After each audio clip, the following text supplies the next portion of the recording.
बिस्मिल्लाहिर्रहमानिर्रहीम। अस्सलाम वालेकुम जी। वेलकम बैक एक नई वीडियो के साथ। मैं हूं मुदस्सर हुसैन और आप देख रहे हैं मेरा YouTube channel Mudassar Hussain vlogs. आज हम बात करेंगे बेल्जियम में थ्योरी का जो लेसन्स है वो बहुत से लोगों से पास नहीं होता। उसकी क्या वजूहात हैं और कैसे अगर आप तैयारी करें तो आप इंशाल्लाह पास हो सकते हैं। सबसे पहले क्योंकि थ्योरी के लेसन्स के लिए आपको 50 में से 41 नंबर लेने होते हैं। एक बुक मिलती है जिसमें तकरीबन 1000 के प्लस माइनस क्वेश्चन होते हैं। आपने उनकी तैयारी करनी होती है, उसके बाद आपने एग्जाम देना होता है। अगर आप एग्जाम नीदरलैंड्स में बेल्जियम में 3 जुबानों में आप एग्जाम दे सकते हैं। एक आप दे सकते हैं फ्रेंच में, एक आप नीदरलैंड्स में दे सकते हैं और एक इंग्लिश में दे सकते हैं। क्योंकि फ्रेंच और नीदरलैंड्स ओरिजिनल हैं, जो इंग्लिश है वो ट्रांसलेशन के साथ दे सकते हैं। मोस्टली मेरी बहनें और मेरे भाई जब एग्जाम देने के लिए जाते हैं तो वो 5 नंबर वाली गलती बार बार करते हैं। बाज ऐसे भी दोस्त हैं कि 44 उनके सही हो जाते हैं, लेकिन एक 5 नंबर वाली गलती करते हैं तो उनके 40 रह जाते हैं। पास होने के लिए आपको 50 में से 41 आंसर को राइट क्लिक करना है। तो आज इसी सिलसिले में हम आपसे बात करेंगे कि किस तरह से आप तैयारी करके थ्योरी को पहली ही दफा इंशाल्लाह पास कर सकते हैं।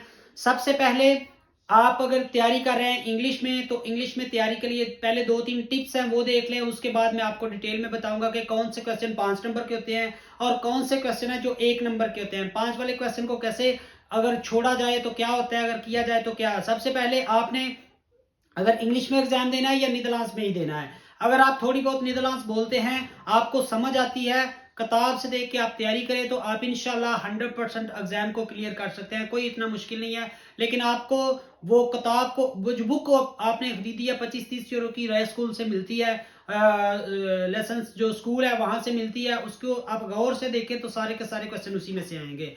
उसके बाद एक कोड भी ऑनलाइन आप ले सकते हैं, 3-3.5 4 यूरो का एक कोड आता है। वो लेके आप प्रैक्टिकल का जो है ना उसके ऊपर कंप्यूटर के ऊपर एक एग्जाम दे सकते हो कि आपकी जो है ना वो प्रैक्टिस हो जाएगी। उसके बाद आप एग्जाम दे सकोगे। सबसे पहले आपने जब एग्जाम देने के लिए आना है तो अगर आप नीदरलैंड्स में एग्जाम दे रहे हैं, अगर आप नीदरलैंड्स में एग्जाम दे रहे हैं तो आप कंप्यूटर पे बैठें। बैठने के बाद वो हैंड फ्री में आपको आवाज आती है तो आपने कोशिश करना है, क्योंकि हमारी जो मेरे पाकिस्तानी, इंडियन, बांग्लादेश, नेपाली, अफगानिस्तानी बहन भाई हैं उनकी नीदरलैंड्स कुछ की तो अच्छी होती है लेकिन सबकी अच्छी नहीं होती। तो जिनकी नीदरलैंड्स मेरी तरह की है, इतनी अच्छी नहीं बोल सकते, तो उनके लिए क्या है कि आप नीदरलैंड्स में अगर दे रहे हैं तो सबसे पहले आपने जो हैंड फ्री उन्होंने हेडफोन उधर रखे होते हैं, हेडफोन है उनको आपने नहीं लगाना।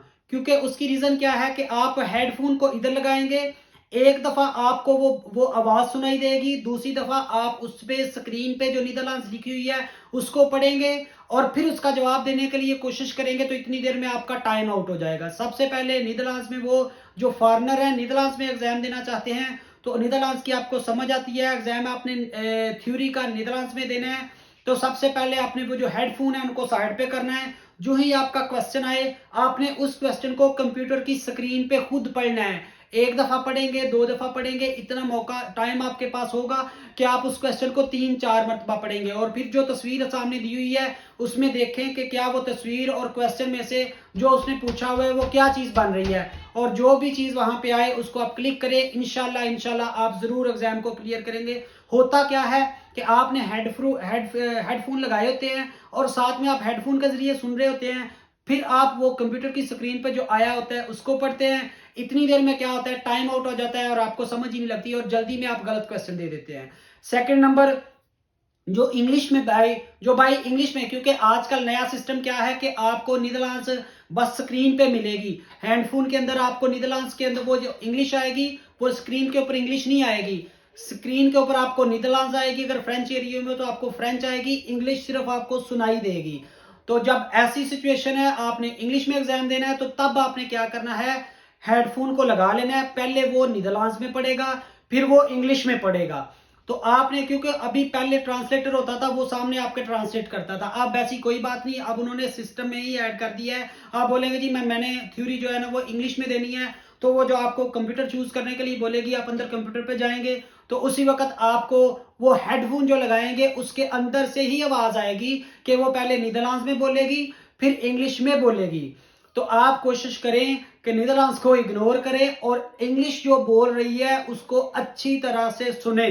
कि वो क्या क्या रही है, और अपने ऑप्शन के ऊपर ध्यान रखें कि वो क्या उसने बोला है, तस्वीर के ऊपर क्या है और नीचे ऑप्शन क्या है। और जैसे ही आपको समझ आए, ये नहीं कि आप बाद में करेंगे, जैसे ही आपको समझ आए कि मेरा ये वाला क्वेश्चन ठीक हो सकता है, तो उसी वक्त आपने उस क्वेश्चन को क्लिक कर देनी है। और इंशाल्लाह आप जो है ना इस तरह से अगर फॉलो करेंगे तो मुझे उम्मीद है कि आप जरूर जरूर पास हो जाएंगे। इसके बाद सबसे पहले मोस्ट इंपॉर्टेंट चीज क्या है कि आप एग्जाम के लिए जाते हैं और आपको ये नहीं पता होता कि आपने जो, क्योंकि अभी आपको आएंगे 50 क्वेश्चन, 50 क्वेश्चन में से आपने 41 के जवाब देने हैं, और इन 50 क्वेश्चन के अंदर आपको 5 ऐसे क्वेश्चन मिलेंगे जो 5-5 नंबर के, यानी अगर आप सही करेंगे तो 1 नंबर मिलेगा, अगर आप गलत करेंगे तो आपके 5 नंबर कट जाएंगे। मोस्टली मेरे बहनों और मेरे भाइयों को ये पता ही नहीं कि जब एग्जाम देने जाते हैं तो कौन से नंबर 5 वाले हैं और कौन से 1 नंबर वाले हैं।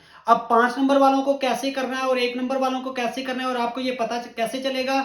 सबसे पहले 5 क्वेश्चन जो 5-5 नंबर वाले आते हैं उनमें 2 क्वेश्चन आपको आएंगे स्पीड के, 2 क्वेश्चन आपको स्पीड के आएंगे, 1 क्वेश्चन आपको रेलवे का आएगा, रेल की पटरी का एक ही क्वेश्चन आता है, वो भी 5 नंबर का होता है। और पुलिस के 2 क्वेश्चन आएंगे, वो दोनों के दोनों 5 नंबर के हैं, यानी 2 क्वेश्चन स्पीड के, 1 क्वेश्चन रेल का और 2 क्वेश्चन पुलिस के। ये 5 क्वेश्चन आपको 5-5 नंबर के आएंगे। अगर तो आपने ये क्वेश्चन ठीक किए तो आपको 1 नंबर मिलेगा, अगर आपने इन क्वेश्चन को गलत किया तो आपके 5 नंबर कटेंगे। ये क्यों? मोस्टली दोस्त जो है, बहन भाइयों की तैयारी अच्छी होती है, वो क्वेश्चन वो ठीक करते हैं सारा कुछ, लेकिन मोस्टली मैंने बहुत ज्यादा केसेस में देखा है कि एक गलती हो जाती है, 44, 43, 42 सही किए होते हैं, एक गलती और कुछ बेचारों की 2 गलतियां 5-5 नंबर की हो जाती हैं, तो वो आप उतना ही पीछे आ जाते हो। अब आपने करना क्या है, ये 5 क्वेश्चन जो मैंने आपको बताए हैं, 2 स्पीड के, 2 पुलिस के और 1 रेल का एक ही क्वेश्चन आपको आता है, रेल का पटरी का जो क्वेश्चन है वो एक ही आता है, वो 5 नंबर का होता है। आप लोगों ने क्या करना है, ये पांचों क्वेश्चन अगर आप 100% श्योर हैं तो इन पांचों क्वेश्चन को क्लिक करें। अगर आपको डाउट है कि ये क्वेश्चन पता नहीं सही होगा, पता नहीं गलत होगा, तो आप उस क्वेश्चन को क्लिक नहीं करें, उसका टाइम गुजरने दें। अगर उसका टाइम गुजर जाएगा तो आपकी गलती जो है ना वो 1 नंबर की कटेगी। अगर आप उसको क्लिक कर देंगे तो गलत क्लिक करेंगे तो आपके 5 नंबर कटेंगे। तो कोशिश यही करें, अगर आप ये पांचों क्वेश्चन आपको 100% आते हैं, पुलिस के 5-6, टोटली पुलिस में से 15-20 क्वेश्चन पुलिस के बनते हैं और उन 15 में से 2 क्वेश्चन आपको आने हैं, स्पीड के भी 10-15 क्वेश्चन या 20 क्वेश्चन या 30 क्वेश्चन बनेंगे, उनमें से भी आपको 2 क्वेश्चन आने हैं। रेल के टोटल 4-5 क्वेश्चन हैं, उन 4-5 क्वेश्चन में से आपको एक आना है और वो एक भी 5 नंबर का है। अगर आप 100% श्योर हैं कि ये क्वेश्चन आपको 100% आते हैं, पांचों, स्पीड वाला, पुलिस वाला और रेल वाला, तो आप क्लिक करें। अगर आपको 100% श्योर नहीं है कि ये क्वेश्चन 5 वाला है और आप श्योर नहीं है कि इसका जवाब आपको 100% है, तो इसको इग्नोर कर दें।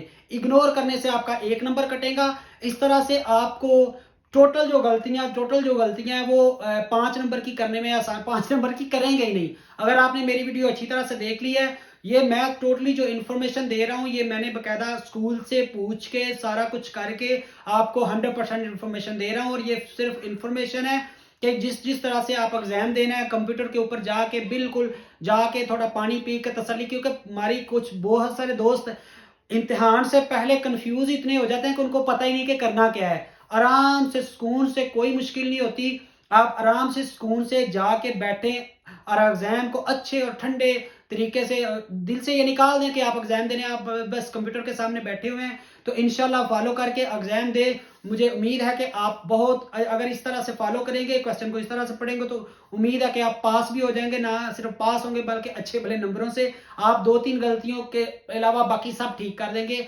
तो इंशाल्लाह इस तरह से ट्राई करें। कोई मेरा बहन भाई किसी भी किस्म की इंफॉर्मेशन चाहता हो तो इंशाल्लाह मैं हाजिर हूं। नंबर मैं अपना डिस्क्रिप्शन में दे दूंगा। जिस भी बहन भाई को इधर इस तरह के एग्जाम के हवाले से कोई भी इंफॉर्मेशन चाहिए होगा तो वो पूछ सकता है। जो इंफॉर्मेशन मेरे साथ पास होगी वो इंशाल्लाह आपके साथ जरूर शेयर करूंगा।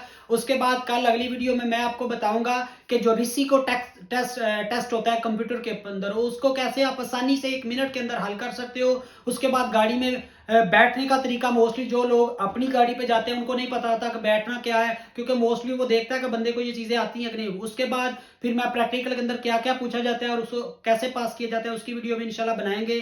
अगर आपको ये सारी इंफॉर्मेशन अच्छी लगे तो मेरे चैनल को सब्सक्राइब करें, शेयर करें वीडियो को अपने फ्रेंड और फैमिली के साथ। और ये मोस्टली पूरे यूरोप में जो तरीकाकार है वो सेम ही है। तो इंशाल्लाह मुलाकात होगी आपसे एक अगली वीडियो में। तब तक मुझे दीजिए इजाजत, मिलते हैं एक नई वीडियो के साथ। अल्लाह हाफिज।